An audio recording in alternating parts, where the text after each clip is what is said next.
A hemisphere away from the porcupine of salvaged spaceship and radioactive fuel pods, life in the last castle was carrying on pleasantly enough. Since Boy's farming operation was easily the first to adjust to indoor heresy, a decent profit was made cutting deals with the Tets and Bokkers across the plateau. In exchange, the castle's armory received some high-tech pieces, battle armor the Tets usually reserved for fighting their lost cousins, the Erefs. This came in especially useful, as during the month or so that the ship salvage crew were gone, all sorts of violent nastiness was afflicting the fort. First, there was the brief return of the mega spiders, who chewed through the concrete blocking their burrows to once again have their slimy way with the heresy cave. Tokka went especially wild with an automatic shotgun in amongst the brood, and things were resolved shortly. It was a fine test of the new armour. Those spider teeth only managed to get about 90% of the way through as it gnawed on the flailing cave urchin. This time the burrows were filled with water instead of concrete, because water was just a little common at that time. The gutters on the castle roof were extended down into the cave, where they became the source of a few gentle streams feeding down into whatever nightmare realm the spiders had created below. And what do you know? It worked, and it provided a welcome silver lining to the rain that kills you. Then came the Tranker. A tribe, or perhaps many of them, were migrating across the plateau in large numbers beneath a long animal hide shelter. It was like a giant snake walking across the savannah, riding on poles and spear tips. This serpent came upon the last castle, and upon the twitchy residents behind its sandbags. There was little negotiation here. Kerma pressed the trigger on a machine gun and didn't let go until the thundering stopped. The Tranker, a few souls lighter, slithered away. Less obvious in their approach were the beavers. A whole colony came down the river looking for some prime real estate to dam, and noticed that the wooden shed housing a spaceship-shaped pile of junk was great building material. Tokka patrolled the shed's interior with shotgun at the ready, while Stave sat beside the spaceship stuff with a long row of cosmic building quills. In between the odd blast when teeth splintered through the walls, the junk was organised and a platform was drawn out of a pile of plasticsteel. It was perfectly smooth and shimmered a cooling blue under a skylight in the shed roof. It sat atop wide sloped feet of white metal and was square in shape with a point at the front. It was also covered in animal filth, since Staves' zoo was hanging out with him there, but that shouldn't distract you from the fact it was truly an impressive start for the grand project, and certainly further than anyone else on Redicott had bothered to go. Then again, most people don't have a near monopoly on heresy farming to fund shipments of ultra-rare plastisteel alloys and all the blowwork components the region had to spare. The point is, this whole spaceship fantasy was really happening, and the big kick up to the cosmos it needed arrived on the third day of spring, 5507, in the form of 20 lumbering megasheep and the well-steamed humans inside their water-cooled metal shell. That was a pretty good preview of what it's like on a spaceship, tell you that, butter, Huntsman declared in the hall. No way, we'll make our spaceship more like a castle, since it doesn't need to float, Stave said. And you said that's all just the start of it, Boy said, motioning out the window to the massive pile of assorted salvage now polluting the river beach. We got less than half, Paulo said. I made sure to get the most crucial components, but we'll have to see about making your flying castle, Staves. The materials we'll be using are hard to come by on a colony this old. Once the core systems are installed, might be the case that we'll have air, but no room to breathe it. Sorry, Wunk, Lady said to Staves. Stave seemed confident in his chances, though. I've got more megasheep here now, and a big grey pig, and a giant deer wearing a strange helmet, he explained. We can send them all to drag the entire helicat back to here, then we'll be safe. Not that easy, but yeah, we'll have to go back and finish the job, Paulo said. But not without a bullion basket of upgrades to the mobile flea farm, butter, Huntsman added. I hoped it would be over, Tokka said. We should not hope for that, Comariero said. There is no use waiting for something that happens suddenly. It is not over now, so we move further. And your Zapper machines are being stolen, by the way." Outside, a few entrepreneurial beavers were digging out bits of the salvage, prompting the crew to get on and haul it into the Shed of Destiny. Now it was Lady's time to shine, and not just because she'd finally got to wash after 5 weeks on the roam. Her sets of detailed labels were used to organise the maelstrom of junk into a stockpile of resources, atop which Paulo took his position. "The assembly of oxygen cyclers must be completed within a few minutes, or the vapors in the air will corrode the villi in the system," he explained. "So, we're going to do some dry runs with wooden replicas before a real attempt. Hey, Kermer, think you can carve out replicas of these components here?" "You ask me because you look down on me.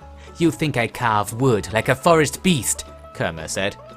"I already did it," Stave said. "Am I a forest beast?" "It seems so, meat man. But I like a beast," Kermer grinned. "I love you too." "Thanks. I don't think my mate loves you though, so that will be a problem." Staves, did you say you carved some already?" Paulo dared to interrupt. "The dogs were running off with the stuff, so Lady made me distract them. I tricked them with wooden versions." Staves was quite proud of how he outsmarted the canines, and Paulo was proud of him too, for slightly different reasons. The main takeaway is that the real Flatpack Outback spaceship construction sessions were on.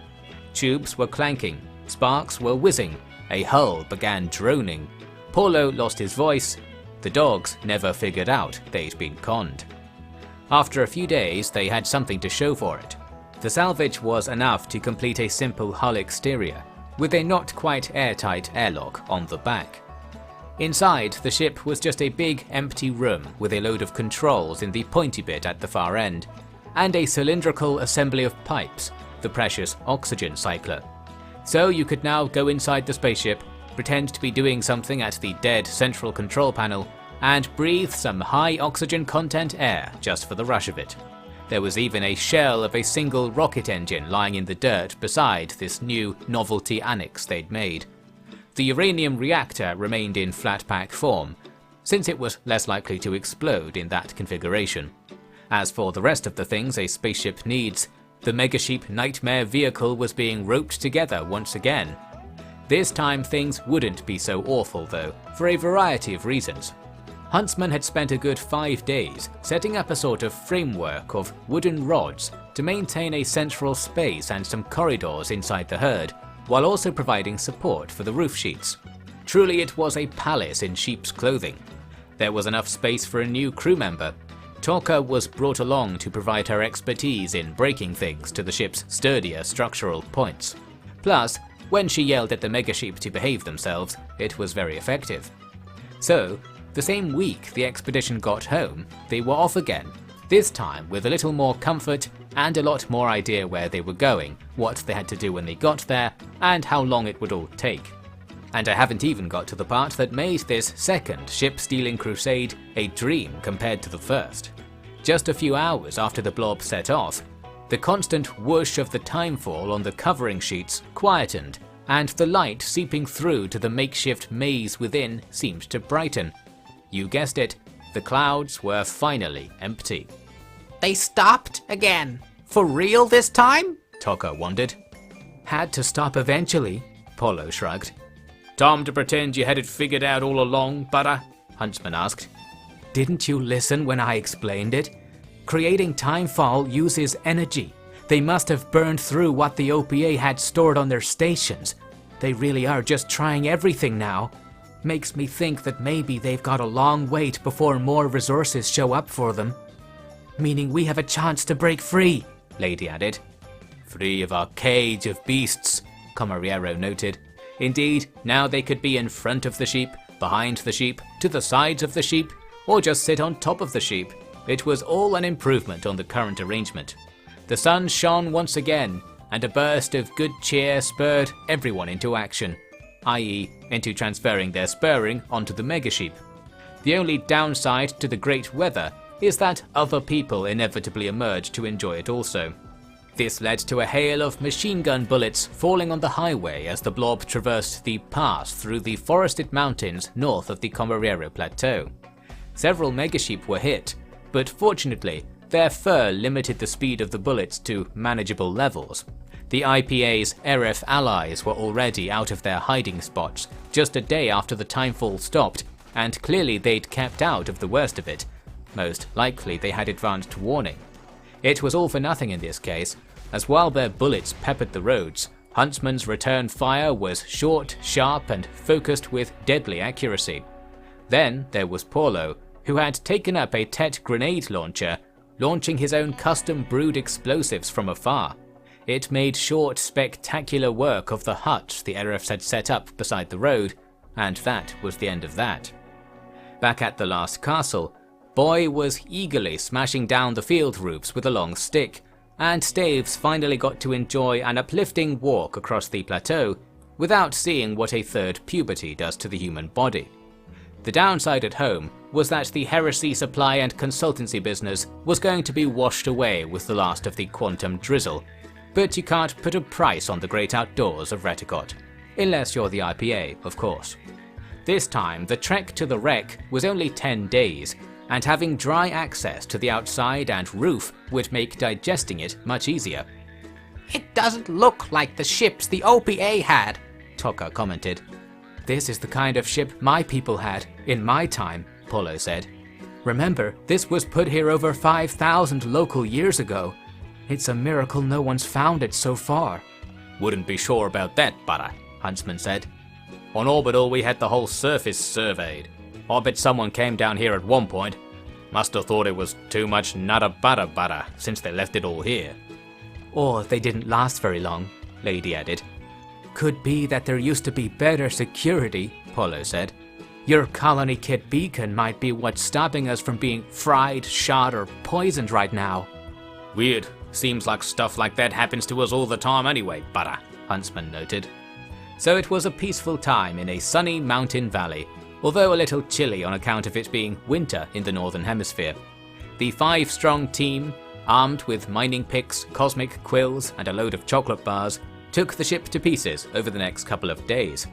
Not a single bolt or screw was left alone. The entire craft was converted into neat piles of such extreme value that those orbital pirates would have given anything to steal it. The truth was, they had tried it a few times over the last 2,000 years or so. None had survived their attempts. And Paulo was right about the cosmic rod being the secret to avoiding that fate, although for an unusual reason. You see, under ordinary circumstances, the escape ship was guarded by an elite team of death robots. They lay in wait in hidden chambers tucked amongst the mountain nooks that surrounded the ship. Since the herd had approached with an official colony kit beacon, they had remained dormant. Yet they couldn't help but detect the ship being severely damaged by the previous visit, creating quite a conundrum for their processors. Should they follow their instructions to not harm those carrying the beacons, or should they follow instructions to harm those who were sabotaging the escape ship? They had eventually come to a conclusion most befitting of a death robot, the one with more death, and set off to find the beacon again, which by that time was at the last castle. Perhaps they passed the Second Crusade going back to the ship in the night. By the time the robots reached their destination, their precious ship had been reduced to jigsaw pieces, yet they knew nothing of this. Indeed, they only knew death, by no fault of their own, and so they came upon the last castle one night with only one thing on their mind. Most of the Chancers were in bed, but Staves was hanging out on the beach with his growing collection of slow shells. In the darkness, a roving robot encountered a slow shell and seemed not to understand it. The insectoid warrior peered down at the creature, then swung its sensors around to see Staves surrounded by them. Then Staves looked back. "Death robots!" he shouted, dashing away. The death robot's bladed arms whirred to life, callously splitting through the shells that passed below it in pursuit. The others came outside and witnessed Staves running around the beach, plus a load more robots now approaching from all directions. "Into the keep!" Boy called. Everyone piled into the Lastia Castlia, but the robots were hot on their heels. One got a sword arm in the door before Holt could close it, but Boy hastily hacked it off with his axe.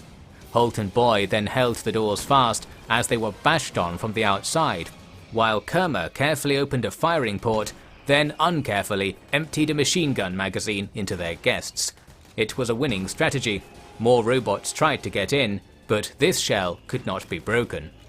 "Bloody bits," Boy panted afterwards, viewing the piles of smoking bots. Does the IPA know what we're up to?"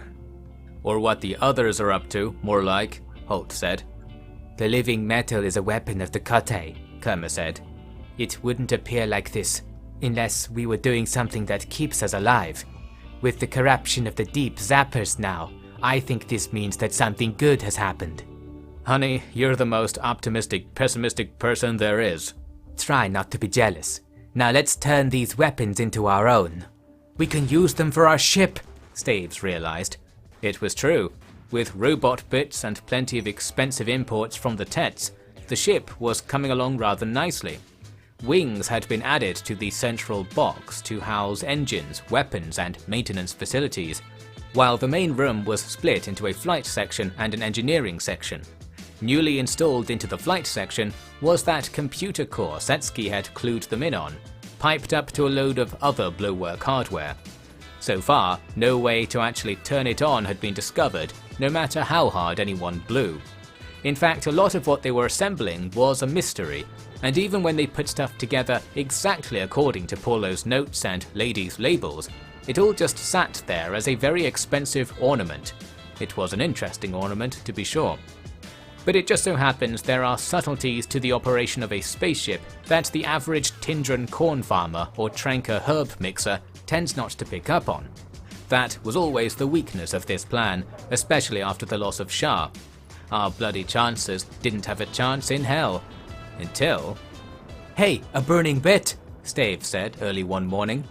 Between the time he began raising his hand to point at the streak in the sky and the time the pointing was done, this burning bit had gotten bigger, burnier, and most of all closer. A spaceship came hurtling down towards the plateau, grinding into the ground across the river, then through the river and up the other side, crashing to a halt propped up on the roof of the castle's hall. Everyone came over to have a look at the thing. That it was a spaceship wasn't obvious, but where it had come from provided a strong clue. It just resembled a white pile of metal turning black under a fuel fire. To protect the castle more than anything else, heaps of fire foam were sprayed up with blowwork pumps. It worked almost immediately, but then the thing completed its crash landing when the roof buckled and the ship cracked through the wall holding it up. This run of foul luck reversed the moment a door on the side opened. "Hey, we got trucking survivors in here!" Holt called after peeking in. The interior was lit with a dim blue light, in which 4 occupied chairs were bathed. The seated crew were motionless, but still bleeding from fresh lacerations. All 4 were dragged over to the medical chalet and bandaged up, although they were not conscious enough to inject proper medicine. "They're OPA," Holt said. "Looks like they ain't done being hunted."